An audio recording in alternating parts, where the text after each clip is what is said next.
Guys, ilang oras na lang ang hihintayin at kapag natapos ang office hours sa araw na ito, April 23, formal nang magiging kabarangay ang slam dunk champion na si David Murrell.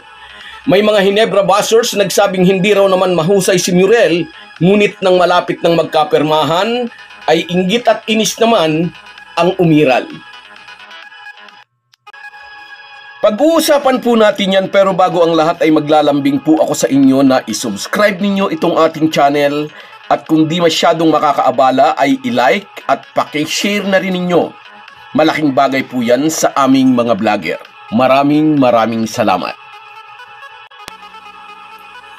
Mga ka-Republic, matapat na inamin ni Ginebra coach Tim Cone may malaking problema ang kanyang team at naghahanap sila ng tulong. Ang tulong na tinutukoy ng Ginebra coach ay player o mga players na ipapalit sa mga na-injured nilang mga manlalaro. Unang ang nadali ng injury, triple tear injury, ay si Jeremiah Gray sa huling laro ng Ginebra sa PBA On Tour. Hanggang ngayon ay hindi pa tiyak kung kailan ito makababalik. Sunod na na-injured ay si Scottie Thompson, salamat at nakapaglalaro na siya ngayon. Ngunit nagtamo nga ng dalawang magkasunod na talo ang Gin Kings bago nakabalik sa hardcourt ang former MVP.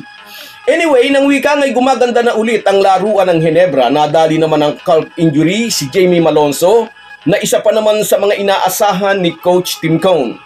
Although nanalo pa rin ng Gin Kings laban sa talk and text sa kanilang huling laro kahit naka-sidelined na si Malonzo, kitang-kita ng Ginebra coach ang void o buta sa lineup ng kanyang team. Kaya nasabi niyang at this point in time ay naghahanap sila ng saklolo mula sa labas. Una nga nilang nakita si David Murrell ng sister team Magnolia. Narelegate si Murrell sa UFA status with rights to salary at kailangan siya ng Gin Kings to fill the void sa pagkawala ni Jamie Malonzo. But the PBA rule states na kailangan muna ng waiver mula sa ibang PBA teams bago nila ito mapapirma ng kontrata. Since Magnolia and Ginebra are sisters team. At ngayong araw na ito ang deadline ng PBA sa ibang team. Kung walang ibang kokontra o kukuha sa Phil-Am Slam Dunk Champion, mamayang hapon ay opisyal na siyang magiging kabarangay. Sa itinatakbo ng mga pangyayari, mukhang walang team na maghahabol. So it is safe to say, siguro na pwede na nga nating i-welcome si Murrell sa Barangay Ginebra. Ang tanging problema na lang ay ang mga fans ng ibang team na para bang masama ang loob na may madadagdag na namang player sa pinakasikat na team sa PBA. Sabi ng isang bitter na Ginebra hater, sige, kunin nyo na lahat.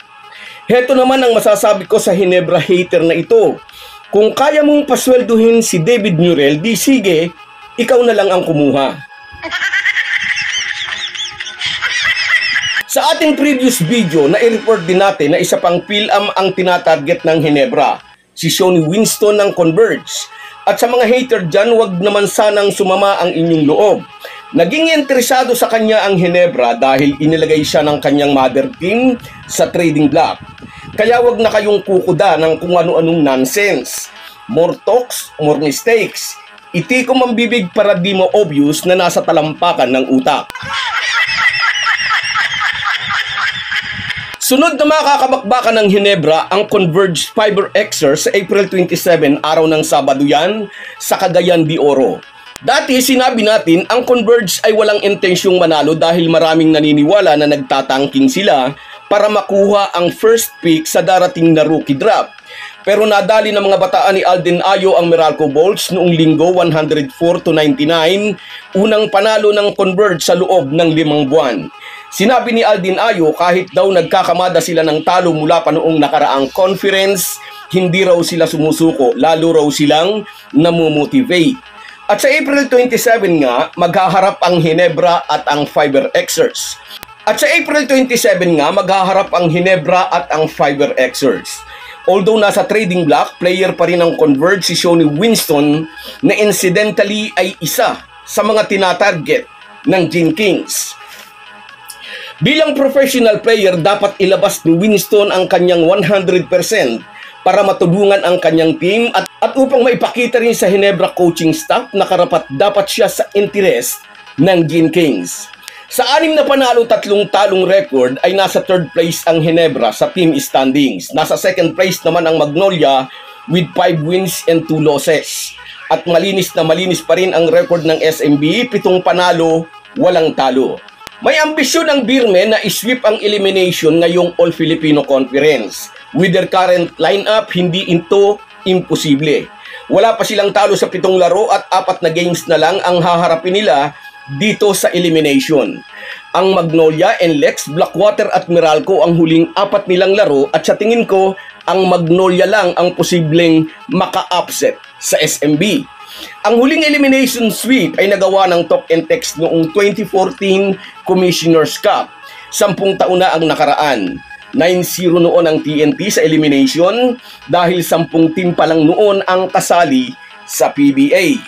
Ngunit ang kasunod ng elimination sweep para sa TNT ay tinalo naman sila ng Sunmig Coffee sa finals 3-1.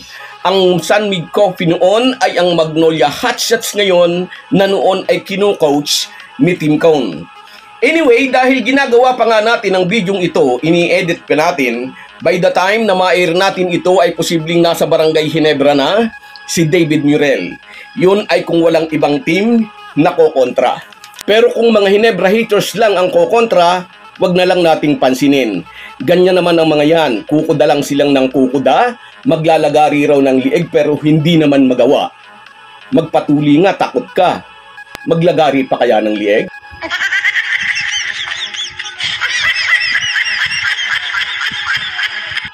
So guys, yan lang muna. Hanggang sa muli. Kung wala po kayong mga viewers namin ay walang magtatagumpay na vlogger. Kaya salamat po sa inyong panunood. Shout out sa iyo, Josie Casilaw. Manalo matalo, Ginebra tayo, idol. Sa iyo rin, Marquis Santa Maria. Yes, undefeated since na bumalik. Water Lady, shout out sa iyo. Long time no look. Sa iyo rin, Reggie Jimenez, tuwing narito ka, ang ganda mong mag-comment. Romeo Conchada, kabayan, shout out sa iyo. Shout out din sa iyo, Donald Borlagatan. Salamat lagi kang nariyan, kabayan. Sa iyo rin, Rosemary Juan at sa iyo, Via. Thank you hanggang sa pagdadalaga mo. Jose Rodrigo, sana nga makuha natin ang reliable forward. Saka sa iyo, Erwin Santiago, shout out sa iyo. Mayra Aquino, shout out din sa iyo. Salamat sa panonood at dito sa suking-suki natin, George Bato. Salamat sa inyong panonood.